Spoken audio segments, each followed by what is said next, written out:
I want to also quickly mention that, you know, there's multiple ways to kind of use food to heal our chakras. And, you know, one is through color. You know, I'm wearing orange. Orange is represented. That's how the sacral chakra is represented. That's the vibrational frequency that it's emitting. You know, when I understand it from, you know, the levels of density as we're going through ascension, you know, the second chakra is when the elements that are represented in the root, fire, water, earth, air, start to form, you know, compounds. And this is when we get to plant and animal.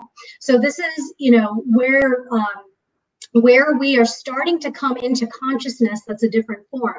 And as we'll go up into the solar plexus, this is when we get into things like free will and choice, and that's human. But one of the things that we can do is use color to, you know, clear our chakras. And if you tuned in last week or caught the replay, you know, that was something that Delia and Jenny were talking about, the use of color therapy. And so you can do this with the foods like, you know, peaches and nectarines, apricots are great, mangoes. When we get into savory things, turmeric. Turmeric is, you know, the wonder food. I had it tattooed, curcumin, sorry, wrong one, tattooed on me. It's the active ingredient in turmeric. So that's the awesome, Vanita. I didn't know that. Oh yeah, I have turmeric and capsaicin.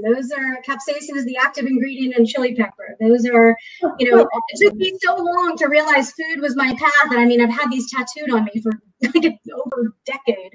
So are you serious? Yeah, absolutely. Food has always been the healing. So turmeric is great. Add turmeric to everything. Add it to your soup stock just a little bit, and you know it acts as a preservative. It's an antibacterial, antifungal, antimicrobial. It's great. So you know those are the foods that we can use. There's also, you know, squashes are great. You know, here's a kabocha squash. I love squashes because they have so many nutrients and so much fiber.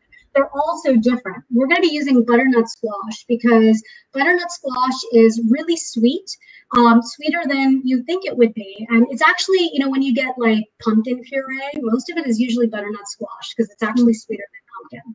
So we're going to be using that. And it's a great, you know, way to add fiber to your diet. It's a great way to add sweetness.